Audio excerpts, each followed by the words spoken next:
Broly, a character enveloped in sheer power and enigma, has captured the fascination of Dragon Ball fans since its introduction. However, the portrayal of Broly in Dragon Ball Z and Dragon Ball Super presents a glaring difference that is both intriguing and indicative of the difference in writers within the franchise. In this video, I'll delve into the fundamental differences between Broly's character in these two iterations, examining aspects such as his background, personality, and the thematic elements surrounding him.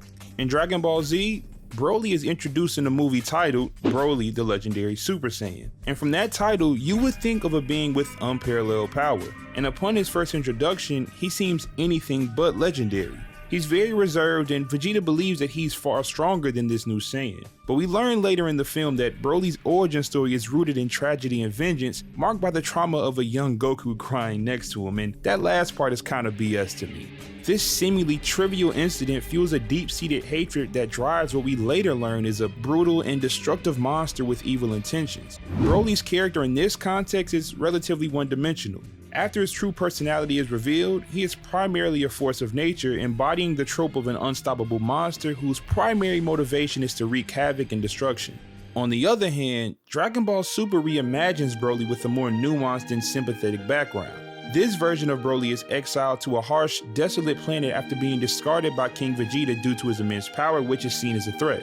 On that planet, Broly grows up alone with the exception of a monster named Ba, honing his strength but lacking the malice that characterized his Dragon Ball Z counterpart. The emphasis shifts from a vendetta against Goku to a struggle against his own nature and the circumstances forced upon him. Personality-wise, Dragon Ball Z's Broly is defined by his rage and insatiable thirst for destruction. His personal interactions are limited, often evolving into bouts of violence and destruction with little room for character development. But that's to be expected of a Dragon Ball story that's under 2 hours. What can't be forgotten about Z Broly is that he is a tragic figure, but his tragedy is overshadowed by his monstrous actions. Before even meeting Broly, we learned that the legendary Super Saiyan had destroyed a galaxy. But I will say that Broly's Z portrayal aligns with the era's preference for clear-cut antagonists, but the focus was more on spectacle than depth. The original Dragon Ball Z movies did not tie into the main story, so it doesn't seem like there was a focus on making sure that the villain was a fleshed-out character.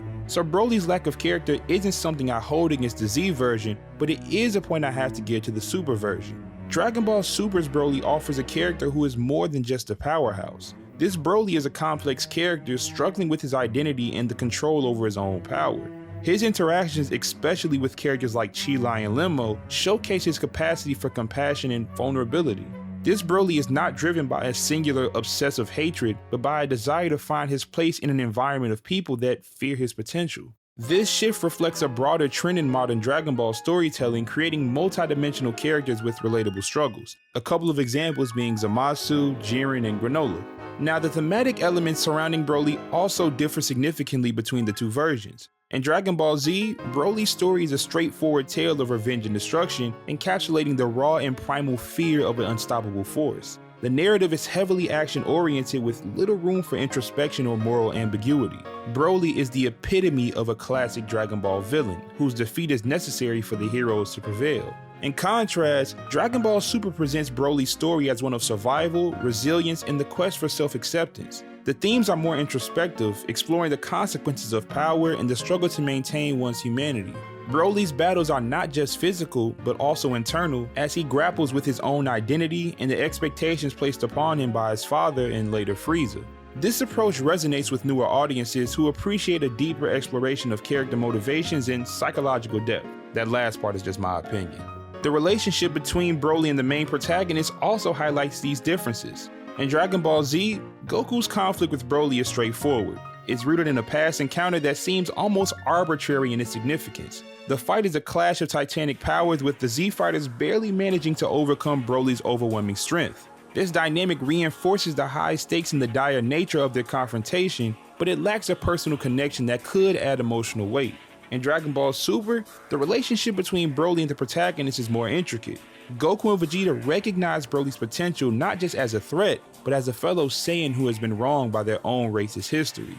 Their battles are not merely about defeating an enemy, but also about understanding and possibly redeeming Broly. This adds layers to their interactions, transforming their conflict into a poignant exploration of Saiyan heritage and the burden of power.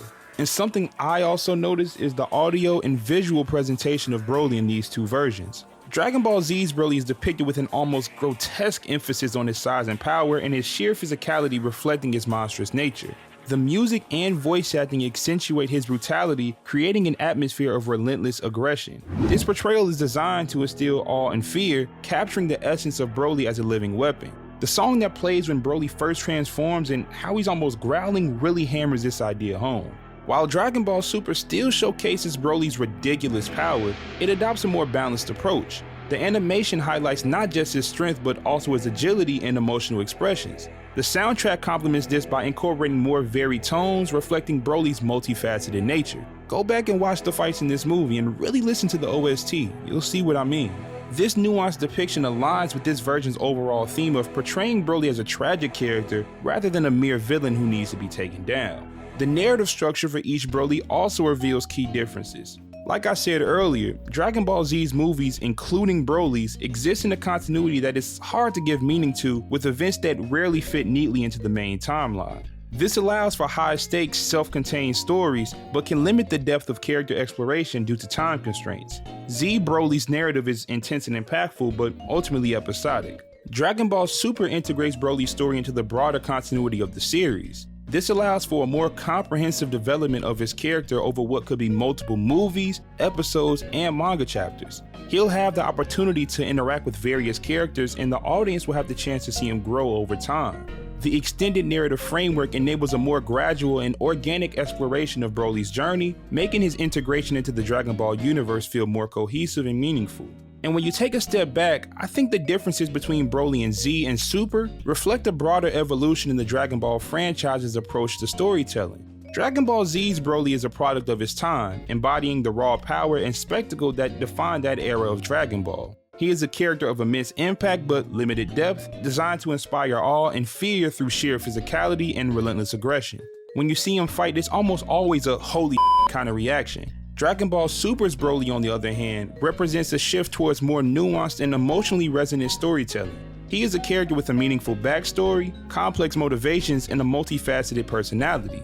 His journey is one of self-discovery and acceptance, reflecting contemporary trends and character-driven narratives. Z Broly is a villain. Super Broly is merely an antagonist.